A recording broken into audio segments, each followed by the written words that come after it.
എന്താണ് കോഴിക്കറിയാ? ഓ എന്താ? അല്ല, എന്നൊക്കെ പ്രായമുള്ള കോഴിയാണല്ലോ, കഴിക്കുന്ന മുമ്പ് ഒന്ന് ബഹുമാനിച്ചേക്കാന്ന് വിചാരിച്ചു. എന്റെ കാശ് നശിപ്പിക്കാൻ വേണ്ടി മാത്രം പറിച്ചു വിട്ടിരിക്കാണോ തന്നെ? ഇനി വല്ലതും ഉണ്ടോടോ നക്കാൻ?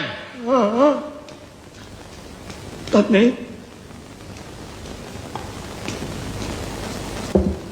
മീൻകറിയാ? ഒരു വടി കിട്ടും. പിന്നെ വടി ഇവിടെ ഉണ്ട്. എന്തിനാ? ഇതിനെ ഒന്ന് കൊന്നു തിന്നാനാ. പുഴയെന്ന് പിടിച്ച് അതുപോലെ ഇട്ട് കൊണ്ടുവന്നിരിക്കല്ലേ. ഉപ്പുമില്ല, മുളകുമില്ല, ഒന്നുമില്ല. ഉപ്പ് ഞാൻ ഒരു പാത്രത്തിലൂടെ കൊണ്ടുവയ്ക്കാം. പാത്രത്തിലോ? എന്നാ താൻ ഒരു കാര്യം ചെയ്യും, ഒരു 10-15 പാത്രം ഈ ടേബിളെ നിരത്തി വെച്ചിട്ട് ഉപ്പ്, മുളക്, ഉള്ളി, ജീരകം, കറിവേപ്പില എല്ലാം അതിലിട്ട് വെച്ചാല് ഞാൻ എന്റെ പരുവത്തിനടുത്ത് കഴിച്ചോളാം. ഇനി മേല ഞാൻ അങ്ങനെ ചെയ്യാം. തന്നെയൊക്കെ തീറ്റിപ്പോരുന്ന എന്നെ വേണം പറയാൻ. തനിക്ക് പ്ലേറ്റ് കഴുകി വെച്ചു കൂടോ? കഴുകിയിട്ടുണ്ടല്ലോ. പച്ചവെള്ളത്തിലായി? അല്ല, ചൂടുള്ളത്തില്.